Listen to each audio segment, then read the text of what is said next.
of the banking industry, not just the Federal Reserve System, but the private banks in Germany and England, all over Italy, all over the world, they all work together. They're all central banks, and they're all part of the Communist Manifesto.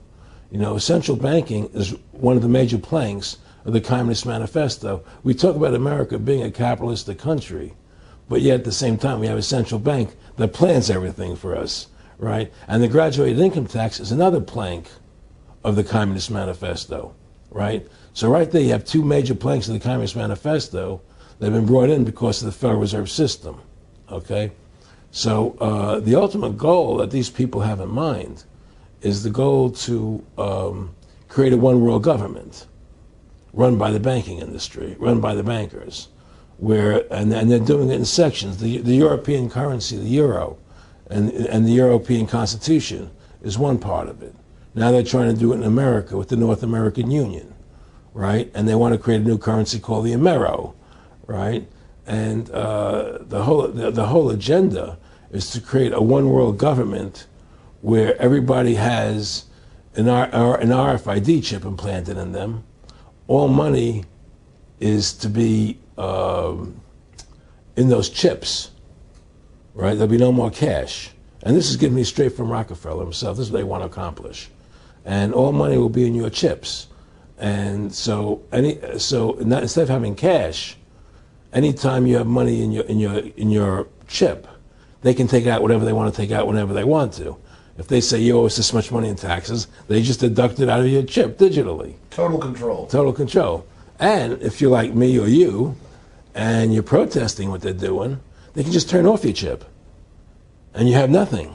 You can't buy food. You can't do anything. It's total control of the people. And that chip's connected to a database that has your purchasing records, what you do, what everything, you sell. Everything is in there, you know? And so they want a one world government controlled by them, everybody being chipped, all your money in those chips, and they control the chips, and they control people. And you become a slave. You become a serf to these people. That's their goal. That's their intentions. Eric, can you be specific about when you met Rockefeller, how it happened in these discussions? I met Rockefeller through a female attorney I knew who called me up one day and said, one of the Rockefellers would like to meet you. I had made a video called Mad as Hell, and he'd seen the video and wanted to meet me and knew I was running for governor of Nevada. So sure, I'd love to meet him. And I met him and I liked him, and he was a very, very smart man. And we used to talk and share ideas and thoughts. And he's the one who told me 11 months before 9/11 ever happened that there was going to be an event. Never told me what the event was going to be, but there was going to be an event. And out of that event, we were going to invade Afghanistan to run pipelines from the Caspian Sea. We were going to invade Iraq, you know, to take over the oil fields, establish a base in the Middle East, and make it all part of the New World Order. And we'd go after Chavez in Venezuela. And sure enough, later, 9/11 happened. And I remember he was telling me how how you're going to see soldiers looking in caves for people in Afghanistan and Pakistan and all these places. And there's going to be this war on terror, of which there's no real enemy. And the whole thing is a giant hoax, you know, but it's a way for the government to take over the American people. He told you it was going to be a hoax. Oh, yeah. Oh, yeah. There's no question. He says, there's going to be war on terror. And he's just laughing. There's no... Who are we fighting? I mean, why do you think 9/11 happened and then nothing's happened since then? Do you think that our security is so great here that these people who pulled off 9/11, who were able to, can't knock down another plane? Come on, it's ridiculous. 9/11 was done by people in our own government and our own banking system to perpetuate the fear of the American people into subordinating themselves to anything the government wants them to do. That's what it's about, and to create this war, this endless war on terror. And that's why and that was the first lie. And the next lie was going into Iraq, you know, to get Saddam Hussein out with his weapons of mass destruction. That was the next lie. Now, specifically, this was a little over 6 years ago?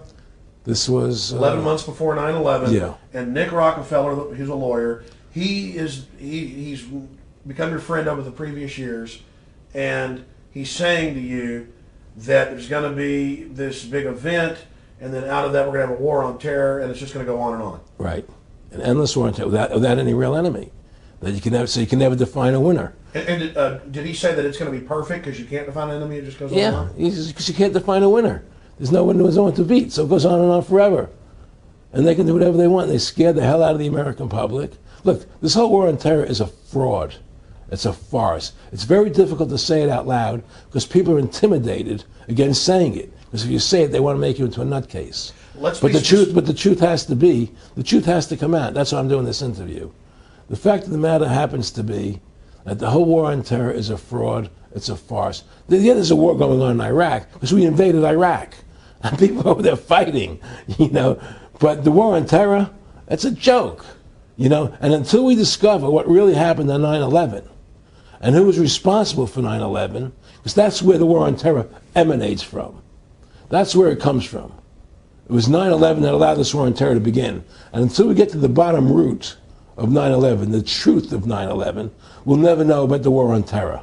Aaron, you said that he was, and I think it's important, and I know this about the Rockefellers from Dr. Dennis Cuddy and many others who literally, you'll be 20 years old in a lunch line at college, and no, there's David Rockefeller. And they're experts at recruiting and getting what they call players, and that clearly he was, I want to make it specific and just get you to reiterate what you said last night about you got 30% of the vote, you were having an effect, you made mad as hell, they knew that you'd started the Constitution Party, they knew that you were somebody who was taking action and getting things done, you'd already made some big films, had a lot of other successes, right. So they were trying to recruit you, and didn't it come down to the point of, hey, we are here to recruit you, and don't worry, your chip's going to say, don't mess with us, this guy's don't touch. Yeah, yes, that did happen. I was definitely being recruited, but it's more subtle than that. Well, in your words, just go through the process, and then what he said. Well, what it is remember we were friends, and we used to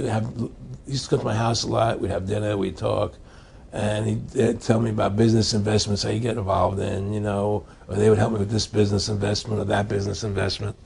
And was I interested in joining the Council on Foreign Relations? I would have to get a letter to join them, but was I interested in that? And, just stuff, leading you on. And I used to say to him that I never really did that because that wasn't where I was coming from. As much as I like you, Nick, your ways and my ways, we're on the opposite side of the fence. I don't believe in enslaving people, And he would come back with, oh, I do? Or? Well, it would be more like, It's better for them. Well, it's more like, how do I put it? It was like, what do you care about them? What do you care about those people? What difference does it make to you? Take care of your own life. Do the best you can for you and your family. What do the rest of the people mean to you? They don't mean anything to you. They're just serfs. They're just people.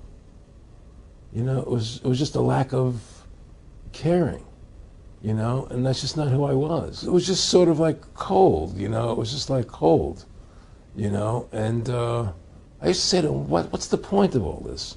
You have all the money in the world you need. You have all the power you need. What's the point? What's the end goal? And he said the end goal is to get everybody chipped, to control the whole society. To have the bankers, the elite people, the bankers and some governor controlling the world. And I said, all the people in the Council on Foreign Relations believe this way you do? He said, no. Most of them believe they're doing the right thing. A lot of them believe it's better off being socialistic. We have to convince people that socialism is really capitalism.